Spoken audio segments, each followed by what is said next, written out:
Assalamualaikum warahmatullahi taala wabarakatuh dan salam sejahtera. Jadi dalam KPM Perkasaku ini ada dua objektif utama ya, di mana kita ingin memastikan atau mengatasi masalah literasi dan numerasi. Dan satu lagi dalam KPM Perkasaku ini adalah program pengukuhan dan pengayaan. Ya, jadi program pengukuhan pengayaan ini memang kita sediakan untuk sekolah rendah dan juga sekolah menengah. Baik, jadi tujuannya, yang pertamanya saya ingin berceritakan sebenarnya dalam pengukuhan dan pengayaan ini ada banyak program-programnya, tapi untuk pagi ini kita akan bentangkan dan tekankan tentang dua, iaitu SELF dan juga M2P. Jadi untuk pembentangan yang pertama ini, sebab selepas saya bentangkan untuk memberi sedikit gambaran besarnya, akan disusuli dengan untuk SELF dua pembentangan bagaimana SELF ini digunakan. So saya akan ceritakan apa SELF itu, kemudian dua pembentangan lagi oleh pegawai mata pelajaran akan menunjukkan bagaimana SELF itu boleh dioperasikan. Baik, jadi tujuan utama SELF ini sebenarnya kita ingin menyediakan, KPM menyediakan bahan sokongan bukan saja untuk murid tetapi juga untuk guru dan ibu bapa. Ya, jadi bermaksud semua pihak, semua pemegang taruh berperanan untuk memastikan murid-murid kita ini tidak ketinggalan. Bukan sahaja tidak ketinggalan tetapi kita perkukuhkan lagi pembelajaran mereka dan kita perkayakan pengetahuan mereka. Jadi untuk membantu murid mengukuhkan kemahiran pengetahuan, di samping kita ingin memastikan mereka menguasainya, SELF ini dibina atas dasar itu ya. Jadi bila kita kata apakah itu pengukuhan? Jadi pengukuhan ini seperti bila kita telah mengajar sesuatu sesuatu katalah topik ke unit ke kemahiran ke, kita ingin memperkukuhkan lagi apa yang mereka telah kuasai, satu-satu topik ke, satu-satu tajuk atau satu-satu kemahiran. Jadi bermaksud kita memberi satu alternatif ataupun bahan-bahan yang guru boleh guna, murid boleh guna, ibu bapa pun juga boleh guna untuk digunakan secara kreatif dan bagaimana untuk memastikan pengetahuan ataupun penguasaan yang tadi telah didapati kita kukuhkan lagi ya. Jadi kita sediakan bahan-bahan ini. Jadi bagi bahan pengayaan pula, kita ingin memastikan aktiviti yang seterusnya mungkin setelah kita mengajar dan kita dah kukuhkan, tapi kita melihat ada lagi ruang untuk kita memperkayakan lagi pengetahuan, kemahiran murid dan juga pembelajaran mereka. Jadi kita juga sediakan SELF ini dengan tujuan untuk memperkayakan lagi pembelajaran murid, di samping membantu guru supaya guru tidak perlulah orang kata tercari-cari apa bahan yang sesuai untuk memastikan pembelajaran murid itu dapat dipertingkatkan ya. Jadi SELF ini, bahan-bahan ini boleh digunakan dalam sesi pembelajaran sama ada PDP secara bersemuka, PDPR ataupun secara kendiri ataupun boleh juga dibuat selepas waktu persekolahan ya. Jadi mata pelajaran yang terlibat, kita ingin memastikan kita memberi peluang kepada guru bukan sahaja sekolah rendah tapi juga sekolah menengah termasuk juga pendidikan khas. Jadi sumber-sumber yang kita dapati bukan sahaja daripada pegawai-pegawai mata pelajaran, tapi kita juga bekerjasama dengan bahagian-bahagian lain dalam memastikan sumber-sumber yang kita dapat masukkan dalam SELF ini bersesuaian dan bertepatan dengan tujuan kita untuk mengukuh dan memperkayakan lagi pembelajaran. Jadi kita juga mendapat bantuan dan juga sokongan daripada pihak JPN, daerah, PPD, sekolah dan juga guru dan juga pelbagai-pelbagai lagi bahan-bahan di luar sana yang kita juga telah kawal mutu dan kita pastikan ia menepati kurikulum kita. Jadi tuan-tuan dan puan-puan tidak perlu risau bahan-bahan yang kita telah sediakan dalam SELF ini telah pun dikawal mutu di peringkat BPK dan kita juga telah merujuk kesesuaian bahan ini bukan sahaja kepada KSSR tapi juga kepada KSSM ya. Baik, apakah yang ada? Apakah jenis-jenis bahan sokongan yang kita sediakan untuk pengukuhan pengayaan? Sebenarnya banyak tuan-tuan dan puan-puan dan dalam pelbagai bentuk ya. Kita ada dalam bentuk-bentuk soalan-soalan peperiksaan, latihan dalam lembaran kerja, kita juga ada poster, carta, pelbagai risalah. Kita juga memberi cetusan idea untuk dilaksanakan projek-projek, projek-projek kecil dan ada juga modul pembelajaran yang disediakan termasuklah video-video interaktif. Jadi murid-murid bolehlah scan QR code itu dalam SEF ini dan mereka akan dapat melihat video interaktif. Di samping itu kita juga memastikan bahan-bahan ini dekat dengan diri murid. So murid-murid sekarang sangat suka dengan gamifikasi, dengan video-video YouTube. Jadi kita juga ada bahan-bahan pembelajaran dan pengajaran daripada sumber-sumber yang sedemikian. Ini adalah sedikit overview apakah itu SELF. Jadi SELF ini bermaksud dia punya orang kata singkatan kepada Student Enhancement Learning Framework. Jadi bermaksud kalau kita tengok SELF tu, dia bertepatan, dia lebih kepada pembelajaran kendiri di mana murid ni juga boleh menilai tentang pembelajaran mereka di akhir satu-satu unit ataupun satu-satu modul yang mereka telah ikuti dalam SELF tersebut. Jadi di sini konsepnya adalah untuk kita memastikan pembelajaran secara kendiri itu dapat dimaksimumkan. Jadi potensi murid ini dapat dioptimumkan. Jadi sebenarnya SELF ini disediakan sebagai satu platform ataupun satu cara ataupun kaedah untuk guru-guru menggunakannya, murid-murid ataupun ibu bapa boleh memilih bahan-bahan yang mereka rasa bersesuaian dengan umur anak mereka, dengan keupayaan mereka. Jadi boleh orang kata dipilih secara bersesuaian. Dan guru-guru dan ibu bapa juga kita ingin kalau dari segi pembelajaran anak-anak PDPR, kita tahu anak-anak banyak menghabiskan masa di rumah. Di sinilah mungkin ibu bapa dapat memainkan peranan yang lebih untuk memberi sokongan kepada pembelajaran kendiri ini. Jadi kaedah pelaksanaannya sama ada guru, ibu bapa atau mungkin murid itu sendiri boleh memilih bahan-bahan yang bersesuaian dengan aktiviti pengukuhan dan pengayaan. Jadi bermaksud guru kalau memilih bahan SELF ini bolehlah dibuat secara hybrid atau nak dibuat dalam talian pun boleh, atau murid-murid boleh membuat orang kata pembelajaran peer learning secara bersama rakan-rakan, ataupun kaedah-kaedah yang ada dalam SELF itu juga boleh digunakan sebagai pembelajaran di dalam bilik darjah, pengajaran dalam bilik darjah, ataupun sekiranya guru hendak memberi bahan-bahan dalam SELF itu kepada murid supaya mereka dapat memperkayakan lagi. Mungkin dalam SELF itu dia ada cetusan idea untuk projek, untuk mereka orang kata to discover lagi, to explore lagi tentang certain tajuk. Jadi mereka boleh berbuat demikian.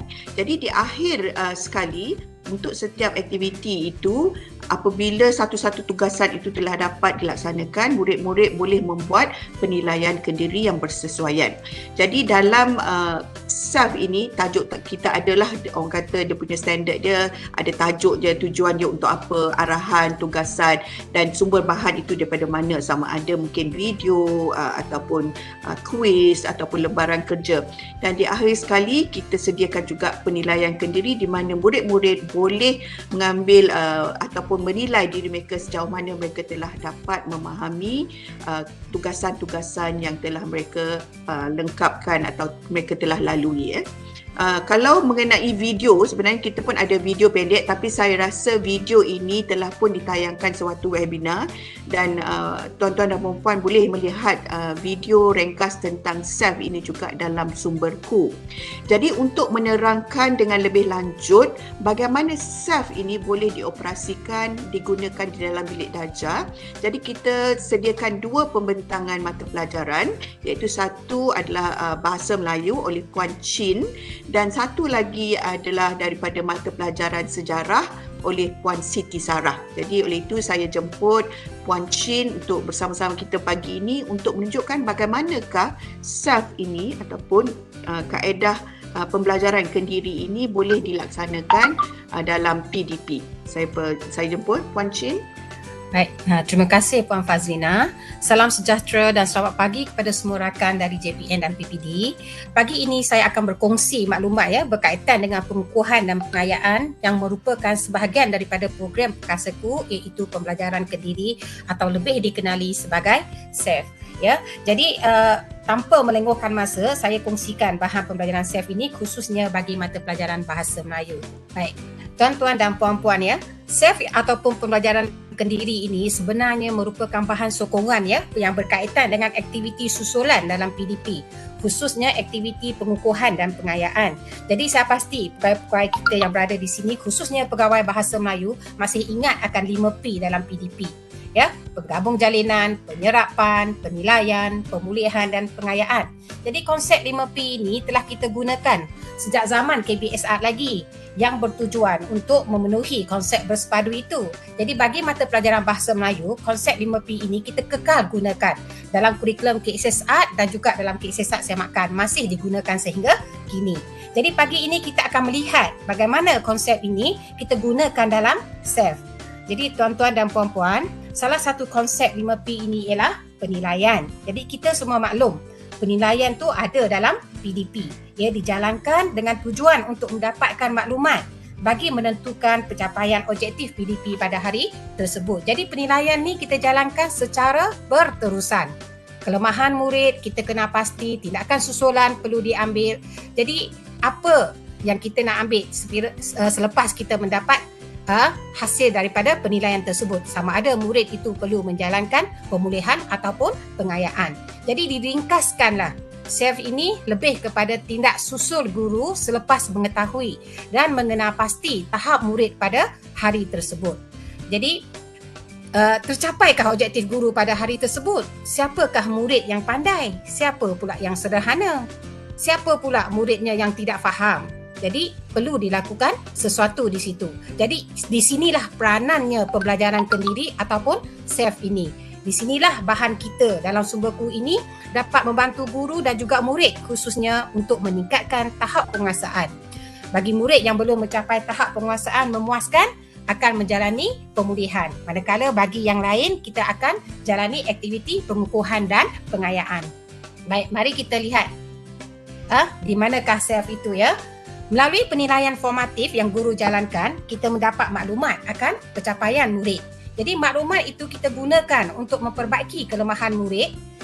Seperti yang kita sebutkan tadi lah ya, SEF ataupun bahan pengukuhan dan pengayaan ini berfokus kepada murid yang sekurang-kurangnya telah mencapai atau berada dalam TP3 dan ke atas. Jadi guru akan berusaha untuk meningkatkan tahap penguasaan murid sehingga ke tahap 4, 5 dan 6. Sama juga murid pun sekiranya dia tahu dia berada di tahap yang rendah, mereka akan berusaha untuk mencapai ke tahap yang lebih tinggi lagi. Baik, jadi kita lihat ya, ini adalah bahan apakah yang ada dalam SEF. Jadi ini dalam antara bahan yang ada dalam pembelajaran kendiri ataupun SEF ini ya. Kita ada slide PowerPoint, kita ada YouTube, kita ada minda, video, gamifikasi seperti Wordwall, Quizzes, Google Form, carta risalah, lembaran kerja dan lain-lain. Banyak lagi lah bahan-bahan seperti mana yang Puan Fazlina tunjukkan tadi juga ya. Jadi untuk makluman semua, bahan-bahan ini dihasilkan oleh guru-guru dengan bantuan SISC+, pegawai JPN, pensyarah dan juga munsyid dewan. Bahan-bahan ini kita ada yang kita sediakan ini merupakan hasil titik peluh daripada semua peringkat ya, daripada sekolah, JPN, PPD dan sehingga ke KPM. Jadi rugi jika kita tidak memanfaatkan bahan ini sebaik-baiknya. Baik, bahan SEF ini sebenarnya untuk siapa?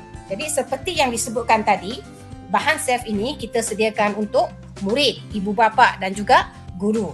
Seperti yang disebutkan tadi ya, bahan SEF ini dia menyediakan ruang pembelajaran kendiri kepada murid. Murid dapat memaksimumkan potensi diri mereka serta menguasai dan meluaskan kemahiran, pengetahuan dan pengalaman mereka melalui aktiviti-aktiviti yang telah kita sediakan.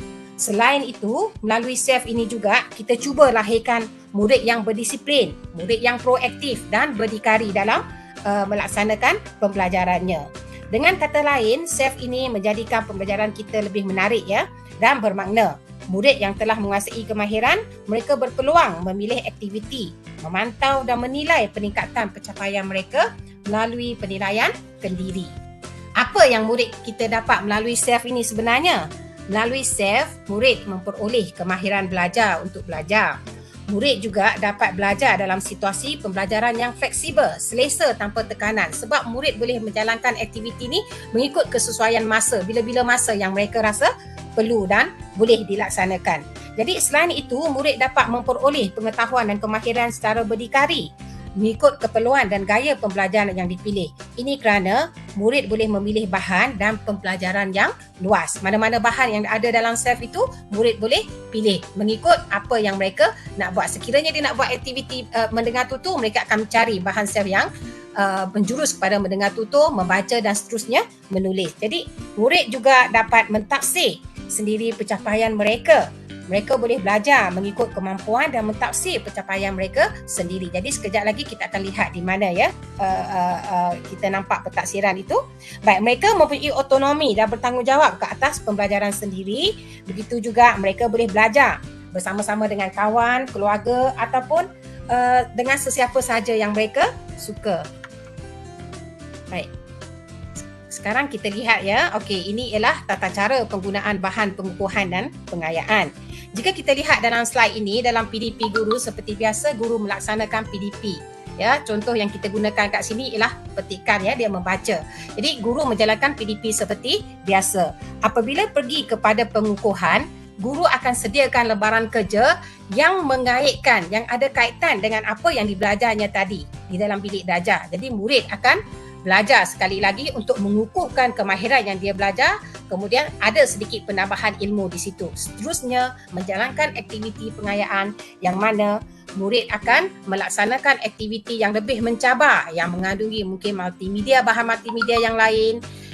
Bahan-bahan yang disediakan ini semuanya mempunyai meluaskan pengetahuan dan kemahiran serta pengalaman murid. Jadi latihan-latihan ini murid jalankan, laksanakan. Jadi dalam latihan pengayaan ini sebenarnya terdapat bahan-bahan yang lebih susah, lebih mencabar, dan juga mungkin juga ada penambahan ilmu-ilmu baru yang murid boleh pelajari yang lain ataupun yang lebih mendalam daripada apa yang dipelajarinya di dalam bilik darjah. Selepas mengikuti pengayaan, akhirnya kita ada sediakan satu lagi ruangan di mana murid menjalani aktiviti penilaian kendiri. Jadi jika kita lihat di sini ya, aktiviti penilaian kendiri ni yang disediakan biasanya kita sediakan dalam bentuk gamifikasi lah, kerana dalam bentuk gamifikasi ni murid-murid lebih seronok dan suka. Mereka dapat terus tahu markah berapa yang mereka dapat. Ini adalah contoh bahan bahasa Melayu ya yang menggunakan tema sains yang bertajuk gunakan deria. Kemahiran yang diajarkan pada hari ini ialah kemahiran membaca. Kita lihat contoh yang terdapat dalam bahan self ini. Baik, dalam bahan self ini, slide arahan kita sediakan. Dalam bahan self murid, kita ada arahan kepada murid.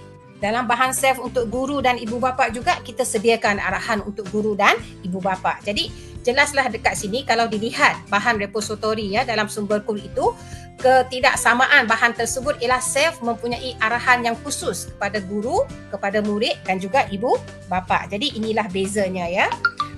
Ini contoh arahan yang kita sediakan. Arahan yang kita sediakan dalam bahan self untuk guru dan ibu bapa. Langkah-langkah ni perlu diambil oleh guru dan ibu bapa. Itu diterangkan dengan jelas ya. Di situ minta murid ataupun anak membaca petikan yang disediakan dengan sebutan dan intonasi yang betul. Jika anak perlukan bimbingan, berikan bimbingan dan sebagainya lah ya, arahan-arahan yang kita catat dengan jelas di situ. Oleh itu, kita lihat melalui bahan ini, ibu bapa dan guru pasti dapat memberi bimbingan dan panduan kepada anak dalam pengukuhan dan pengayaan kerana penjelasan telah diberi dari satu peringkat ke satu peringkat. Ibu bapa di sini ya bukan saja boleh memilih bahan yang dipelajari oleh anak-anak di sekolah pada hari atau minggu tersebut. Malah mereka juga bebas memilih mana-mana bahan yang difikirkan sesuai dan perlu untuk anak mereka bagi memantapkan sesuatu kemahiran dan pengetahuan anak-anak mereka. Jadi sekiranya ibu bapa itu merasa anaknya lemah dalam membaca dan sebagainya, maka mereka boleh pergi memilih bahan self yang mempunyai yang menjurus kepada kemahiran membaca untuk diberikan kepada anak-anak. Sekiranya anaknya lemah dalam tata bahasa dan sebagainya, begitu juga mereka boleh memilih bahan-bahan yang berkaitan dengan tata bahasa untuk dibuat latihan untuk dijalankan oleh anak-anak mereka dengan panduan ibu bapa. Ini contoh bahan yang kita sediakan. Jadi bahan ini sebenarnya adalah bahan daripada buku teks ya. Untuk makluman, kebanyakan bahan yang kita sediakan dalam self ini pada masa ini berdasarkan bahan dalam buku teks. Kerana dalam musim PDPR ini, buku teks merupakan satu-satu bahan pembelajaran yang ada, yang mana penting bagi murid lah. Itu saja bahan yang ada pada murid. Jadi buku teks merupakan panduan utama dalam PDP. Jadi kita utamakan penggunaan buku teks. Baik, berdasarkan tajuk yang saya ceritakan tadi, untuk pembelajaran kita gunakan tajuk gunakan deria ya. Contoh petikan ini ada dalam buku teks. Jadi suka diingatkan di sinilah bahawasanya bagi mata pelajaran Bahasa Melayu, murid belajar akan kemahirannya. Jadi kemahiran tersebut disampaikan melalui pelbagai disiplin ilmu. Oleh itu, guru kita bebas dan boleh menggunakan pelbagai sumber bahan untuk menyampaikan PDP-nya. Contohnya majalah, keratan akhbar, iklan, bahan dari internet dan sebagainya. Cuma buat masa ini, kita tidak menggunakan bahan-bahan luar tetapi kita lebih menjurus kepada bahan dalam buku teks, tetapi untuk pengayaan dan pemulihan, kita meletakkan bahan yang lebih dan lain daripada apa yang terdapat dalam buku teks. Baik, ini adalah contoh petikan dalam buku teks Bahasa Melayu yang menggunakan tema sains untuk mengajarkan kemahiran membaca. Jadi, guru telah mengajarkan petikan ini di sekolah. Jadi, murid telah mempelajari kemahiran ini. Jadi, selepas itu guru boleh terus memberi tugasan kepada murid untuk dibuat semasa di bilik darjah maupun di rumah. Jadi, guru boleh pergi kepada sumberku kemudian memilih bahan yang dihendak ajar pada hari itu. Jadi, boleh diberikan kepada murid sama ada di dalam bilik darjah ataupun meminta murid itu melaksanakan ataupun melakukan aktiviti itu di rumah. Ya. Jadi, caranya ialah guru boleh memberikan link dari sumberku itu untuk murid membuatnya di rumah ataupun di bilik darjah. Tapi biasanya tak sempat dijalankan di bilik darjah lah. Guru akan memberikan latihan-latihan susulan ini kepada murid untuk dijalankan di rumah. Baik. Melalui bahan SEF, murid akan menjalankan aktiviti mengikut arahan yang kita sediakan pada slide. Jadi arahan itu kita sediakan satu langkah demi satu langkah ya. Jadi kita berilah sedikit pujian kepada murid kita bila dia melakukan aktiviti itu dengan baik ya. Arahan-arahan ni kita beri. Jadi di sini kita dapat melihat ya, melatih murid kita berdikari. Mereka dilatih memilih dan menjalankan aktiviti mengikut kemampuan mereka.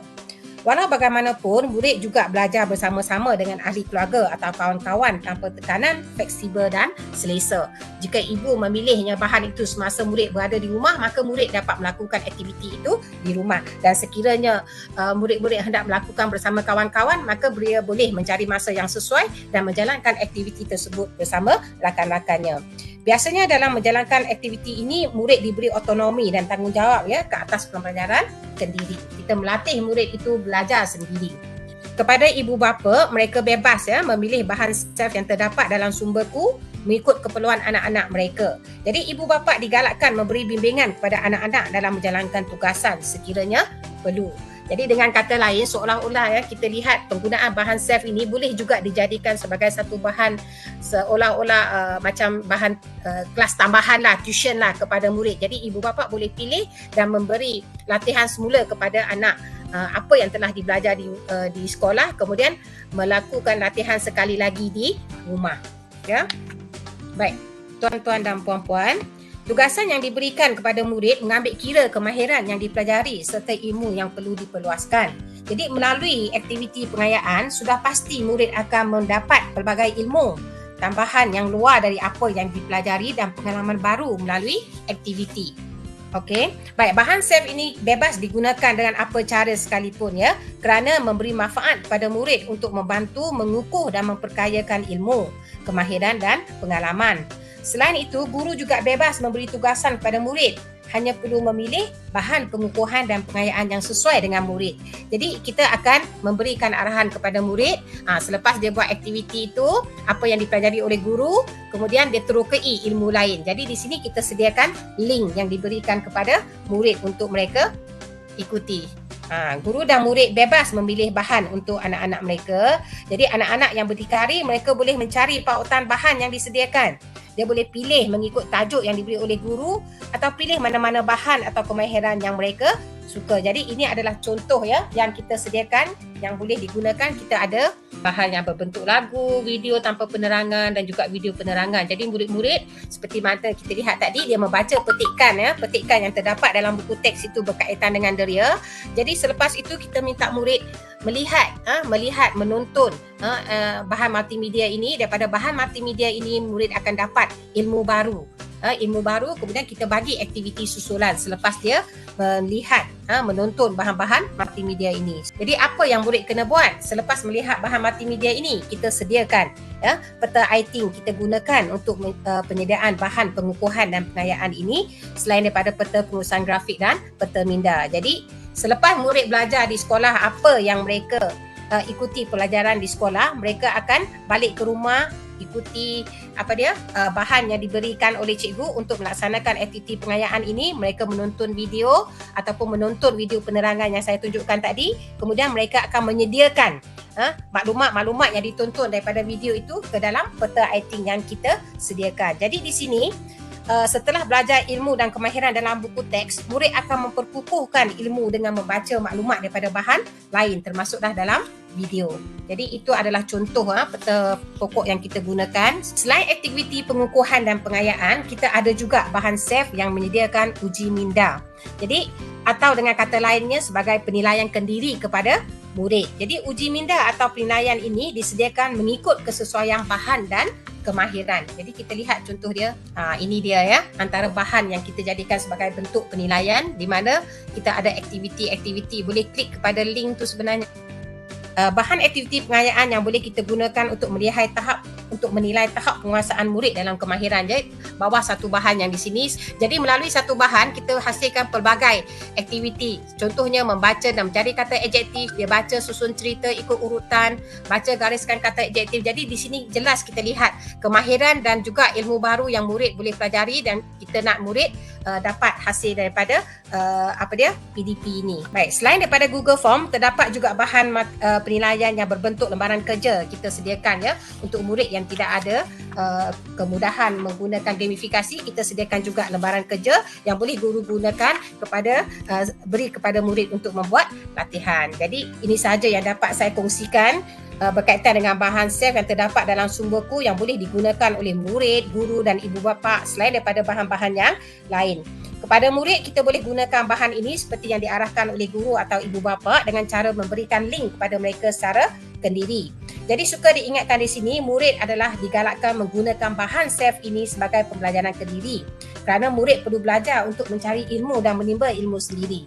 Kepada guru dan ibu bapa juga kita perlukan bahan tambahan atau sesuatu latihan untuk memantapkan kemahiran anak-anak. Jadi inilah bahan dan tempatnya untuk mendapatkan bahan tersebut. Jadi di manakah bahan itu?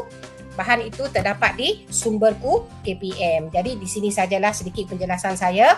Semoga SAFE ini akan memberi manfaat kepada guru kita dan khususnya murid. Sekian, terima kasih. Okey, terima kasih Puan Chin. Seterusnya kita ada pembentangan tentang SAFE untuk mata pelajaran sejarah sekolah rendah ya. Saya persilakan Puan Sarah. Okey, ini untuk mata pelajaran sejarah sekolah rendah. Okey, kalau kita tengok contoh bahan pengukuhan dan pengayaan bagi mata pelajaran sejarah, kalau kita tengok kita sediakan, unit sejarah sediakan untuk tahun 4, tahun 5 dan tahun 6. Bagi setiap tahun kita sediakan pelbagai bentuk bahan. Okey, inilah salah satu contoh bahan yang saya tunjukkan sekarang ni ialah contoh kajian kes yang kita sediakan template. Template ni kita boleh gunakan untuk murid-murid boleh gunakan untuk pembentangan laporan kajian kes dan terus boleh, kami dah sediakan siap soalan semua tapi kita go through ya. Okey, untuk kajian kes tahun 4, di sini ada panduan guru dan macam bahasa Melayu tadi, panduan guru ni guru perlu baca apa panduan pada murid dan juga ini panduan ibu bapa. Kami dah siapkan halaman berapa untuk rujukan ibu bapa, halaman di buku teks. Begitu juga untuk tahun 5 dan tahun 6. Memang kita sediakan special untuk murid-murid dan untuk next kami sediakan mengikut strategi-strategi ada dalam dalam DSKP, contohnya fun learning, kajian masa depan tu kan, semua kita akan sediakan dan kita akan upload di sumberku. Okey, untuk ni untuk panduan murid. Okey, dan kita sediakan juga jadual kerja dan murid boleh dan murid, guru, ibu bapa boleh rujuk jadual kerja ni sehinggalah hari yang ke-14 untuk menghantar tugasan untuk disemak oleh guru. Ini contoh soalan yang kita sediakan. Murid akan sediakan penyataan masalah dan semua-semua yang berkaitan dengan pelaksanaan kajian kes dalam mata pelajaran sejarah. Okey, bila murid dah siap sediakan kajian kes tersebut, murid juga boleh menguji sama ada faham atau tidak berkaitan dengan tajuk yang dikaji dengan imbas kod QR yang kita sediakan. Ini setiap bahan yang kita sediakan memang kita ada pautan ke Google Form untuk soalan keseluruhan bab tersebut. Kita dah bantu guru untuk kajian kes dengan latihan untuk pengayaan dan pengukuhan. Okey. Untuk tahun 5, kita juga sediakan untuk tahun 5, bahan yang berbeza, bahan yang sama, bahan yang sama untuk tahun 4 sebenarnya. Tapi konsepnya berbeza sedikit, iaitu kita sediakan nota, nota, tapi nota tu berbentuk murid yang akan isi sendiri. Maksudnya kat sini murid boleh merujuk pada buku teks sebagai bahan rujukan utama. Dan semua ni sebenarnya kita memang merujuk buku teks sebagai sumber rujukan utama memandangkan dengan PDPR sekarang ni kan. Okey. Kat sini juga kita dah sediakan soalan berdasarkan elemen kewarganegaraan dan nilai civic yang ada dalam DSKP. Jadi guru tidak perlu risau kalau melaksanakan PDP sejarah sebab kita dah embeddedkan dengan elemen kewarganegaraan dan nilai civic tersebut. Dan kat sini juga kita sediakan pautan untuk kod QR. Okey, untuk tahun 6 kita juga sediakan salah satu bahan yang tahun 6 yang kita sediakan ialah panduan guru macam biasa, panduan ibu bapa, panduan murid, dan kita sediakan salah satu bahannya ialah teka silang kata. Tahun 4 pun ada teka silang kata dan tahun 5 pun ada salah satu bahan yang kita sediakan juga. Teka silang kata setakat ni untuk makluman GPN semua kita sediakan daripada 5 unit terakhir bagi tahun 4, tahun 5 dan tahun 6. Jadi semuanya ada 77 crossword teka silang kata yang boleh guru gunakan. Dan ia berdasarkan semua subtajuk yang ada dalam buku teks. Okey, itu sahaja dari sejarah. Terima kasih. Okey, terima kasih Puan Siti Sarah daripada unit sejarah. Itulah dia sedikit pembentangan dan juga pemakluman tentang sejarah bagi tahun 4, 5 dan 6. Seterusnya saya akan membuat sedikit overview tentang strategi mampatan, pecutan dan pengayaan. Okey, tuan-tuan dan puan-puan, untuk kita faham tentang strategi M2P ini, kita pegawai-pegawai JPN, guru-guru juga perlu faham apakah yang dimaksudkan dengan M2P itu. Okey, kalau di sini kita lihat dia sebagai satu pilihan strategi untuk memastikan murid dapat menguasai kandungan kurikulum yang dihasratkan dalam tempoh yang ditetapkan. Okey, kita pun tahu sejak pandemik ini kaedah PDPR itu berbeza-beza ya. Ada yang mengadakan kelas secara dalam talian sepenuhnya, ada yang di luar talian, ada juga yang offside. Jadi sekiranya walaupun murid ini mungkin menghadiri kelas secara dalam talian, pelibatan mereka juga kita tidak dapat pastikan sama ada mereka betul-betul dapat menguasai kemahiran yang sedia ada. Jadi apa yang disarankan dalam strategi M2P ini adalah bila kita melihat pelajar ini terutamanya kalau kita nak pastikan sama ada topik-topik yang akan datang atau topik-topik yang sedang diajar itu telah dikuasai oleh murid atau tidak, kita perlulah ambil kira strategi M2P ini sebab nanti saya akan terangkan bagaimana kaedahnya. Tapi sebelum itu, tujuan strategi mampatan ini adalah di mana secara khususnya kandungan kurikulum itu akan disusun semula ya, dimampatkan. Jadi bermaksud apabila dimampatkan itu bermaksud mungkin 2 atau 3 standard pembelajaran itu akan diajar bersekali ya. Jadi akan terlaksana pecutan itu secara tidak langsung. Jadi di sini kalau cikgu tuan-tuan dan puan-puan lihat seolah-olah macam kita pun tak pasti budak itu dah mencapai ke belum, tapi ini saya nak terangkan je dulu ya. Bagaimana nak melaksanakannya saya akan terangkan kemudian. Jadi bermaksud bila kita mampatkan secara tidak langsung akan ada pecutan. Jadi apa yang membezakan murid-murid ini bila kita telah bahagi-bahagikan mereka kepada kumpulan-kumpulan tertentu adalah kita membezakan kaedah PDP itu melalui pedagogi terbeza. Jadi maksudnya kita melihat tentang keperluan murid ini secara individu. Itu yang dimaksudkan tailored approach. Jadi guru sebenarnya diberi autonomi untuk bagaimana dia nak melaksanakan kurikulum ini, jadi supaya pelaksanaan itu akan menjadi lebih fleksibel. Jadi kalau kita lihat pendekatan PDP, kalau kita kata pedagogi terbeza, melihat kepada keupayaan murid, kebolehan murid itu, of course kita perlu juga membuat pemasuaian tentang pedagogi kita supaya pembelajaran murid ini dapat kita optimumkan. Di samping itu, salah satu objektif N2P ini, bila kita manfaatkan tadi, kita kata kita telah menjimatkan masa.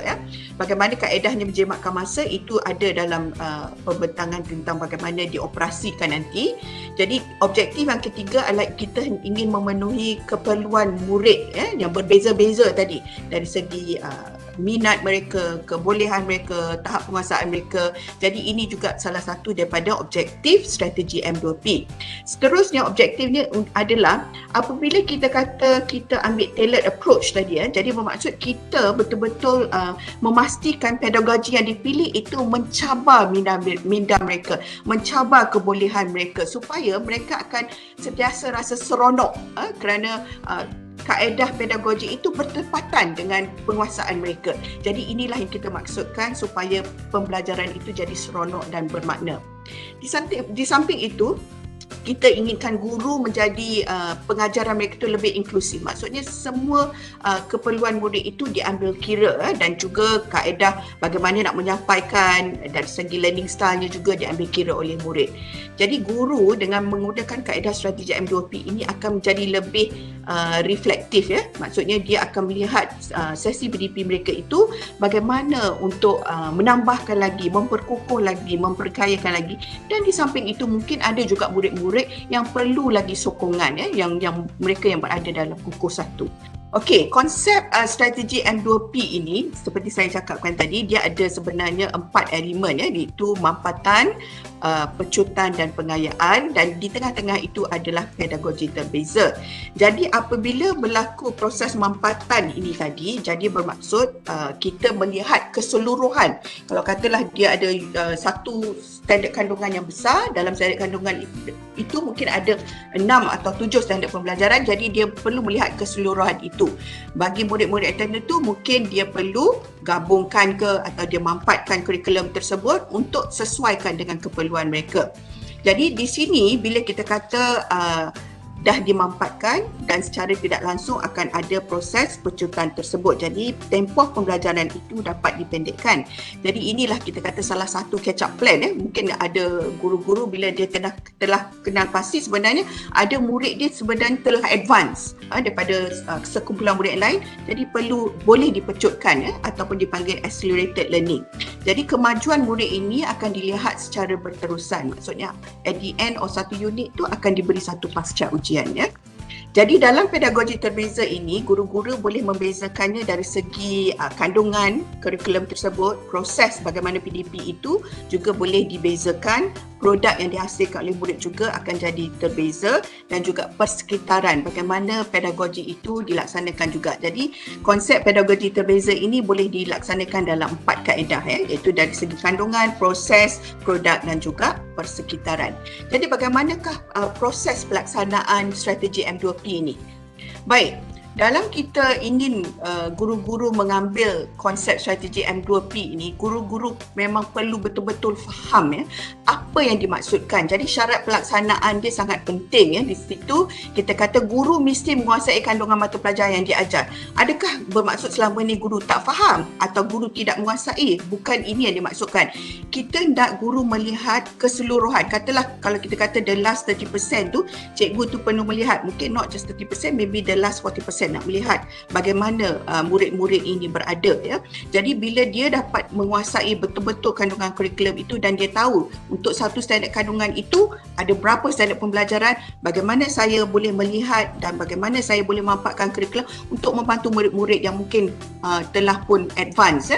Jadi baik, dalam kita melihat ini, syarat yang kedua, guru perlu juga menghayati. Apa yang dimaksudkan menghayati di sini? Maksudnya betul perlu betul-betul faham apa yang dimaksudkan dengan mampat, apa yang dimaksudkan dengan pecutan. Sebab strategi ini bila kita laksanakan M2P ini, dia akan menjadi satu proses sulaman serentak. Dia akan berlaku secara serentak. Jadi bila cikgu dah menghayati apa yang dimaksudkan dengan M2P, cikgu perlu bersedia bagaimana nak melaksanakan strategi M2P ini. Ya. Jadi murid juga bila kita kata pengukuhan pengayaan, maksudnya murid itu telah menguasai kurikulum yang dihasratkan, mungkin sebahagian ataupun mungkin hampir keseluruhan untuk unit tersebut. Jadi bila kita melaksanakan proses PDP ini, kita dah melihat di SKP tadi dan kita dalam proses merancang. Jadi katalah kita ambil satu unit dan kita lihat unit ini ada maybe 6, 7 standard pembelajaran, kita nak buat satu pra-ujian. Jadi daripada pra-ujian ini, kita akan dapat melihat di manakah murid tersebut.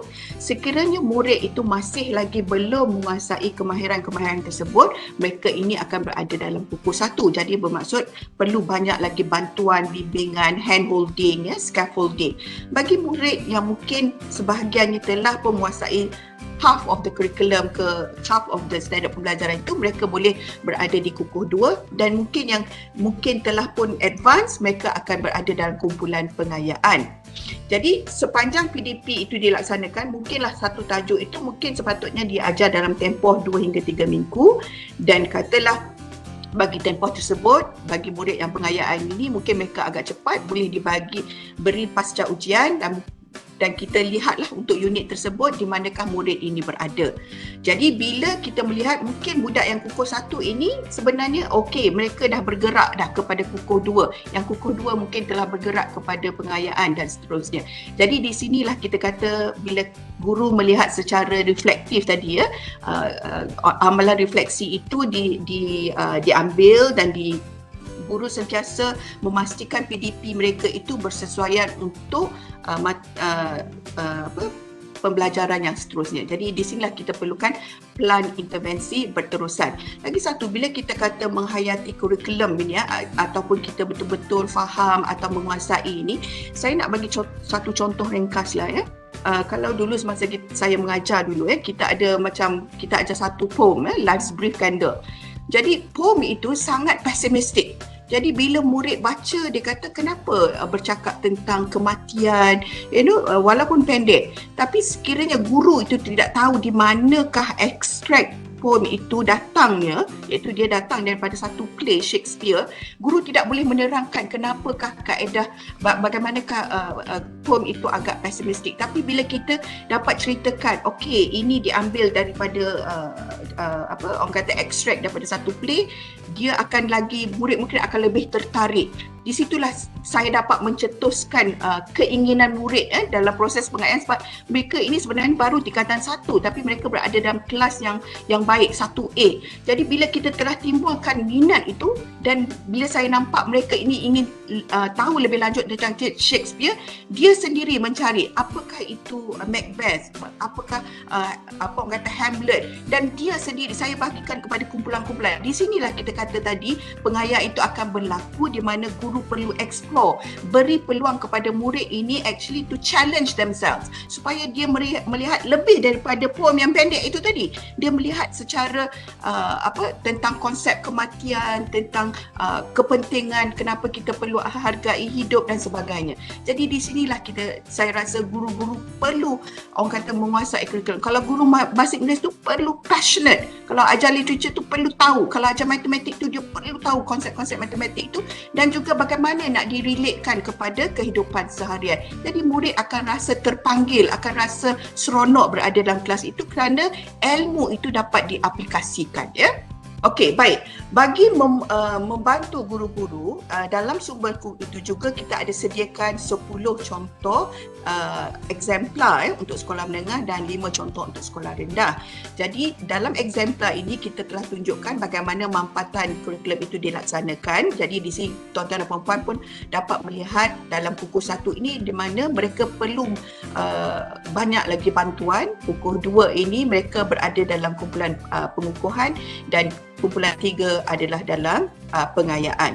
Jadi dalam eksemplar-eksemplar yang kita tunjukkan itu tadi, yang kita sertakan dalam sumber tu, kita juga sertakan dengan pelbagai lagi bahan sokongan seperti video, lembaran kerja, ada juga yang bagi dalam bentuk kuis dan pelbagai, ada yang berbentuk game dan sebagainya. Okey, saya rasa untuk memberi overview tentang M2P ini hanya nak memberi kefahaman tentang apakah itu M2P, bagaimana proses PDP-nya. Tetapi untuk mengoperasikan, untuk menterjemahkan eksemplar-eksemplar atau bagaimana mampatan ini dilaksanakan, kita ada 2 pembentangan daripada pegawai mata pelajaran.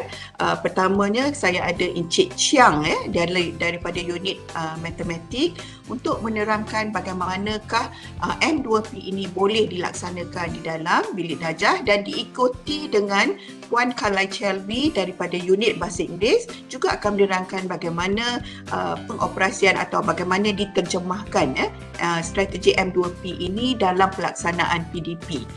Saya persilakan Encik Chiang. Puan Faz, terima kasih ya. Selamat pagi dan selamat sejahtera ya. Saya ucapkan kepada semua TP, wakil JPN, wakil PPD yang hadir dan rakan seperjuangan saya di BPK. Okey, jadi saya akan terangkan secara ringkas tentang strategi M2P ini dalam matematik sekolah menengah. Okey, terdapat 4 bahan utama ya yang ingin saya terangkan kepada para hadirin sekalian. Yang pertama ialah panduan contoh rancangan panduan perancangan pengajaran. Yang kedua ialah persembahan PowerPoint. Ketiga ialah pentaksiran yang mempunyai 3 tahap keupayaan murid, serta yang keempat ialah aktiviti pengayaan serta contoh murid yang mana boleh mentaksir murid dalam kumpulan pengayaan. Okey, bahan-bahan ini merupakan contoh bagi mencetus idea para guru untuk membangunkan bahan mengikut keperluan. Jadi tajuk yang telah disediakan ini contohnya ialah tajuk yang kelima, iaitu bulatan di bawah DSKP Matematik tingkatan 2. Nah, jadi jangka masa pelaksanaan keseluruhan tajuk ini untuk contoh ini ialah selama 10 jam, manakala ujian itu perlu merangkumi kandungan penting bagi keseluruhan tajuk bagi menilai pengetahuan sedia ada murid. Jadi murid itu akan ditentukan oleh pra-ujian. Jadi berdasarkan keputusan pra-ujian itu, murid akan dibahagikan mengikut 3 kumpulan, iaitu kumpulan kukuh 1, kumpulan kukuh 2 dan kumpulan pengayaan. Jadi bagi kumpulan kukuh 1, murid akan didedahkan kepada pengetahuan dan kandungan asas yang membolehkan mereka menyelesaikan masalah rutin yang merujuk kepada tahap penguasaan sekurang-kurangnya TP3. Okay. Jadi guru akan membimbing murid dalam menyelesaikan masalah rutin yang mudah, dan aktiviti hanya melibatkan kemahiran berfikir seperti memahami, mengingat dan mengaplikasi. Okay. Right. Nah, bagi kumpulan kukuh 2 pula, pengetahuan dan kandungan asas membolehkan murid menyelesaikan masalah rutin dan bukan rutin bergantung kepada keupayaan murid yang merujuk kepada tahap penguasaan sekurang-kurangnya TP4. Jadi murid akan melaksanakan aktiviti eksplorasi yang membolehkan mereka membentuk pengetahuan secara sendiri tentang ciri-ciri bulatan. Jadi aktiviti murid dalam kumpulan kukuh 2 ini akan melibatkan kemahiran berfikir aras tinggi seperti mengaplikasi, menganalisis dan menilai. Okay. Bagi kumpulan pengayaan, pengetahuan dan kandungan membolehkan murid menyelesaikan masalah rutin dan bukan rutin yang merujuk kepada tahap penguasaan TP5 dan TP6. Jadi murid-murid perlu melakukan aktiviti dalam menentukan hubungan antara lilitan dan diameter bulatan dan seterusnya mentakrifkan pi dan menerbitkan rumus lilitan bulatan. Okay. Mereka juga boleh mengaplikasikan rumus tersebut dalam penyelesaian masalah yang lebih kompleks berbanding kumpulan kukuh 1 dan kumpulan kukuh 2. Okay. Seterusnya, saya akan menerangkan bahan-bahan sokongan yang boleh digunakan untuk ketiga-tiga kumpulan murid yang berbeza ini. Jadi saya akan terangkan tentang 3 kumpulan murid yang berbeza inilah. Okey, yang pertama ini ialah contoh persembahan bahan sumber hebat okey, hayati eksplorasi berfikir aras tinggi bagi topik bulatan lah. Inilah contoh-contoh PowerPoint yang boleh digunakan untuk kumpulan kukuh 1 dan kumpulan kukuh 2. Jadi slide ini ya sebenarnya mengandungi definisi penerangan yang cukup lengkap ya tentang bahagian-bahagian bulatan, aktiviti penyiasatan matematik yang berkaitan sifat-sifat bulatan dan beberapa ya contoh pengiraan yang melibatkan panjang lengkuk dan luas sektor bagi suatu bulatan yang sesuai okey untuk murid kumpulan kukuh 1 dan kukuh 2. Okey, jadi bagi pentaksiran pula, okey, dia meliputi juga 3 kumpulan tahap yang berbeza. Jadi kita ada 3 jenis lembaran aktiviti yang boleh digunakan untuk menguji tahap keupayaan murid ya yang berbeza. Seperti lembaran emas gangsa, right, lembaran perak dan juga lembaran emas. Ya, jadi ketiga-tiga lembaran ini ya boleh digunakan oleh murid dari kumpulan kukuh 1, kukuh 2 dan juga kumpulan pengayaan. Okey, jadi ini ialah satu contoh lagi ya aktiviti bagi murid dari kumpulan pengayaan yang akan melalui proses PDP yang agak berbeza dari segi kandungan dan tahap pemikiran ya berbanding kumpulan kukuh 1 dan kumpulan kukuh 2, yang mana murid dalam kumpulan pengayaan ini akan melalui pembelajaran berasaskan inquiry yang memerlukan mereka membentuk konsep secara kendiri. Jadi murid-murid boleh menjalankan ya penyiasatan terhadap hubungan antara lilitan dan diameter bulatan. Seterusnya mereka perlu meneliti pola dan seterusnya membuat generalisasi terhadap pemerhatian tersebut yang mana merupakan asas kepada penerbitan rumus lilitan dan luas bulatan. Jadi kemahiran ya ini memerlukan tahap kognitif yang lebih tinggi di samping membentuk pelbagai ya kemahiran seperti kolaboratif, kreativiti dan pemikiran kritis ya dalam diri murid. Jadi berdasarkan aktiviti penerokaan itu tadi ya, guru ya perlu mentaksir hasil kerja murid semasa pengajaran dan pembelajaran berlangsung. Jadi satu contoh rubrik untuk mentaksir hasil aktiviti penerokaan murid dalam kumpulan pengayaan ini telah disediakan. Jadi elemen yang ditaksir ini merangkumi idea dan maklumat, penggunaan perbendaharaan kata, proses kefahaman yang meliputi elemen kandungan matematik, proses pemikiran kreatif dan kritis, pernyataan dan organisasi idea serta maklumat, penggunaan perbendaharaan kata dan juga membuat perkaitan. Jadi kesimpulannya, strategi M2P ini merupakan salah satu kaedah alternatif yang boleh digunakan oleh guru semasa pengajaran PDP. Jadi itu sahaja pembentangan saya serahkan kepada Puan Faz. Terima kasih semua. Terima kasih Encik Chiang. Okey, seterusnya saya menjemput Puan Chalvi, Puan Kala Chalvi untuk membentangkan strategi M2P dalam PDP Bahasa Inggeris. Dipersilakan. Okay, very good morning to everyone. Okay, today I'm going to give a very short briefing on how M2P can be implemented in English. I've taken Form 3 as a sample lesson plan. And here in this for SOW scheme of work, you can see the differentiation strategies. There are 8 differentiation strategies. Okay, how are we going to address the learning loss when students come back to school? Okay, as explained by Puan Fazlina, we are going to compact the curriculum, and this will lead to accelerate learning, and we also have enrichment, and all this will come under the differentiation approach. Okay, how are we going to compact the English language curriculum? Okay, here as you can see here, this is from Unit 8 that I have chosen. Altogether, we have this amount of learning standards, which will take about 10 hours. That means in the scheme of work, we have lesson about 9 to 10 lessons in one unit. So in this Unit A, we have all these learning standards, and if you look at these learning standards are repeated over the unit. So how you can compact, if you look at 2.1.4, lesson 75, lesson 77. 4.2.2 is repeated in lesson 79. Lesson 73, 3 times it's repeated. So by how can we already know that our pupils, we have different levels. So we have to cater to the needs of different levels of pupils.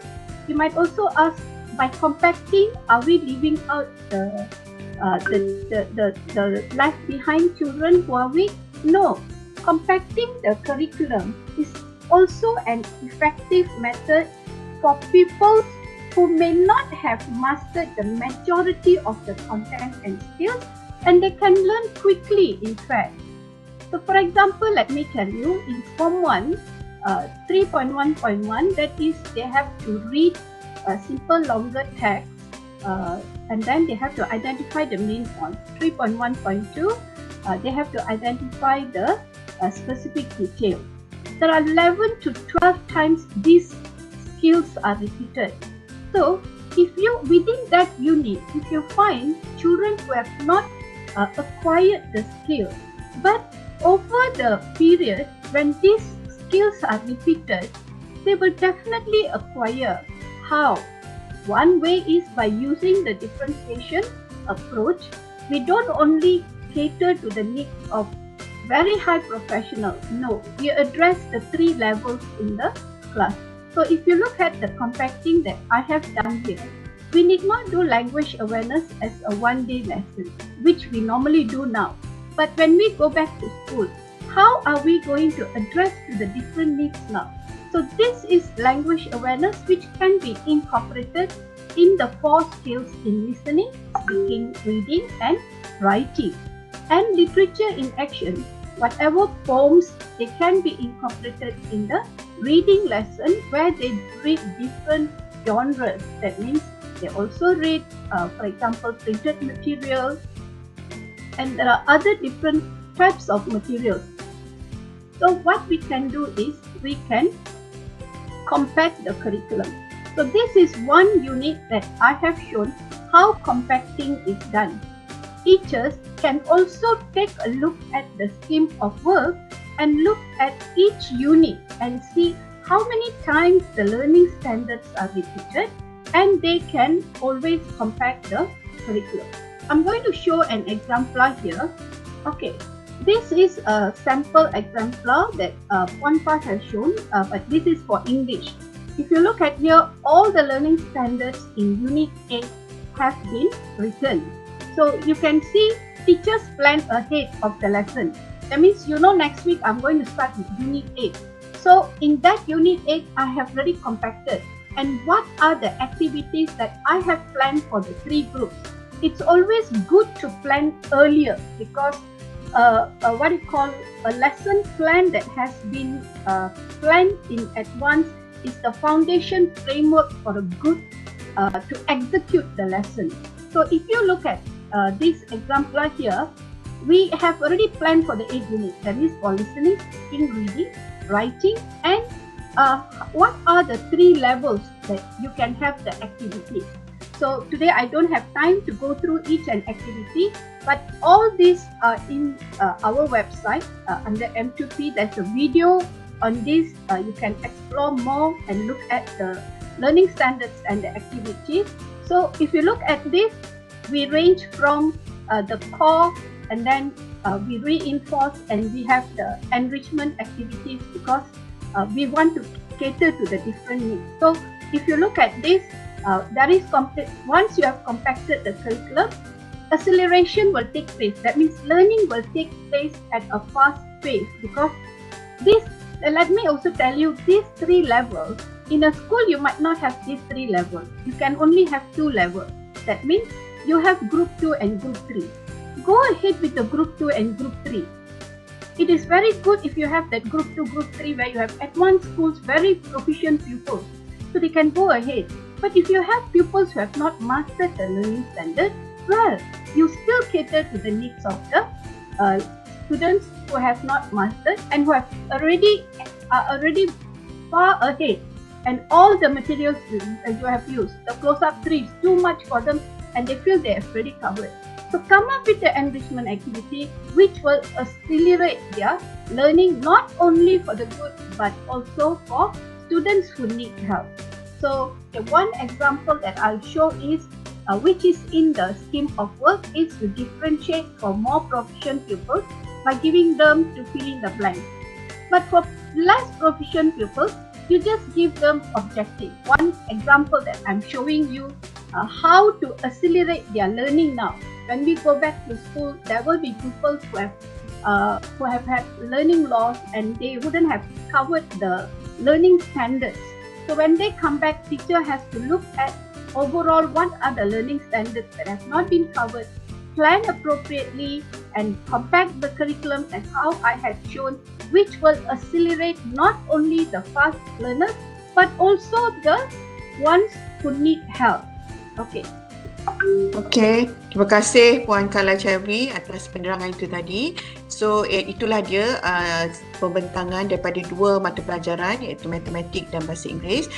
Bagi guru-guru yang ingin meneroka dengan lebih lagi bahan-bahan, begitu juga dengan murid, pihak KPM juga telah mengadakan satu kerjasama strategik di mana kita boleh menjadi ahli U Pustaka secara percuma dan terlalu banyak berjuta-juta bahan di situ yang boleh guru-guru guna untuk lagi mengukuh dan memperkayakan pembelajaran murid. So saya ingat setakat itu dulu bagi penerangan tentang pengukuhan pengayaan. Terima kasih.